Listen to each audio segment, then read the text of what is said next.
The Reverend John Morgan tells a story that you may get a kick out of. Its story goes like this. A vacant lot had been an eyesore for years.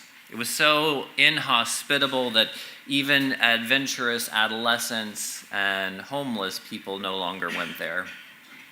An elderly man from the neighborhood began to work it day by day to improve it.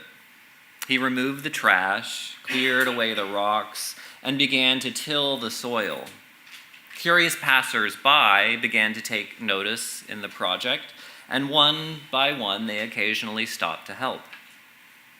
The man's own life grew richer for the folks he met along the way.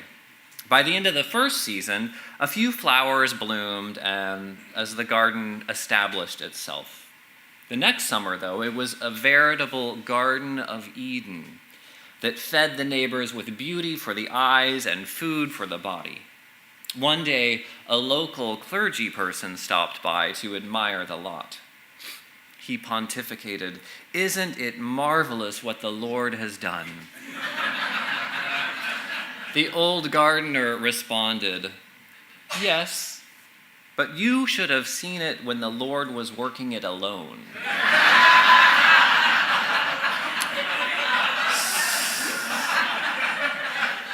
So I wanted to share this story with you first because it's funny. I also like it because it gets to the point of how we see our relationship between action and prayer. Inviting the spirit of life or God or the benevolence of the universe to help us along the way is always wonderful. Prayer is great, but it does not replace doing what we can to create good ourselves. We act to do good, to create justice, to enhance health, to offer comfort, and to celebrate with others.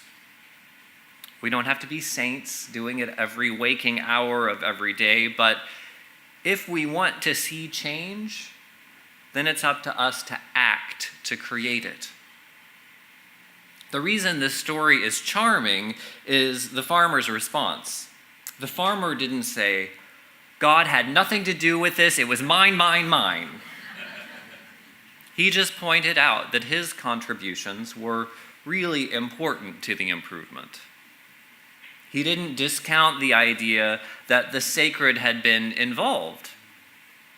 After all, something helped those plants grow. Something motivated those neighbors to chip in, and it seems that something special happened for him as those relationships developed. The farmer's statement, "Yes, but you should have seen it when the Lord was working it alone," leaves some room for something special to take place. Prayer, whatever it looks like, is no substitute for action. It's an enhancement, though. Of course, prayer isn't just about our own goals and our own concerns. At some point, you have undoubtedly been asked to pray for someone, or someone has told you that they're keeping you in their prayers. For some of us, this is a totally comfortable thing. This exchange of prayer is a deep, deep expression of sharing good intentions. For those folks, keep on praying. For those of us who have an uneasy relationship with prayer or who are committed atheists, this can be a very uncomfortable thing. The standard Christian exchange of being asked to pray or being prayed for can be quite uncomfortable. I suspect that part of that discomfort comes from the feeling of being erased as a religious minority. You see, when people talk about prayer as if everyone does it, they make assumptions. They assume that, of course you believe in God. Of course you have a personal relationship with God and a prayer life. And in some cases, they're assuming, of course you're a Christian. These assumptions make us uncomfortable because they're little microaggressions. They take the majority view of the world and assume that everyone fits into their particular model. You might compare it with the assumption that if you're married, of course your spouse is of the opposite sex. Or, of course you're good at math. Or, because you're a woman, of course you want to have children. Those types of assumptions are typically not intended to inflict harm. In fact, every one of us in this room, has made wrong assumptions and inadvertently hurt someone. That's important. We all have accidentally hurt people by making assumptions. When people assume that you pray or that your religious life looks a particular way, they probably aren't trying to hurt you. This week, I started wondering what it would look like to be more out about our own beliefs. In the face of assumptions about America being a Christian nation, I wonder how it would feel for you to occasionally say, I don't pray, but I'll certainly keep you in my thoughts. Or, thank you for your prayers. I don't believe that there's a God, but I appreciate you including me in your spiritual life. Just like in correcting heterosexist or white supremacist assumptions, it takes courage. The correction isn't an attack. It's not coming from anger. We all have to carve out for ourselves a place in the world where our truths can be heard. The only way to not be swallowed up by the assumptions of the majority is to speak your truth, at least sometimes. Sometimes it's not worth the effort. Maybe most of the time, a smile and a nod is the easiest approach. But I suspect that occasionally it's worth outing ourselves as agnostics or atheists. I don't believe in God, but thank you for including me in your prayers. Or perhaps, I'm sorry, I won't pray for you because I don't do that, but I will hold your concerns in my heart. There's another story that I ran across this week that helps describe some of the complex value of prayer. This story comes from the Reverend Christine Robinson. As the story goes, an immigrant from Russia was explaining to his children and grandchildren about life in the old country. And he told a story about his father. One winter's day, his father was away from home with his horse and sleigh, and a blizzard began. Soon the man could no longer see through the snowstorm. He was lost and afraid and cold. He began to hear wolves howling. It looked like he might not make it back to his family. He thought he might die. So in that moment, the man slackened his hold on the reins, letting the horses find the way while he prayed. The wolves' howling seemed extremely close, and the horses took off fast, and they ran quite far. Eventually, the man realized that the looming shapes ahead were his house and barn. He leaped out of the sleigh, led the horse into the barn, ran into his own house, fell to his knees in thanksgiving to God. Now, one of the children hearing this story about a great-great-grandfather remarked, "He should have thanked the horses."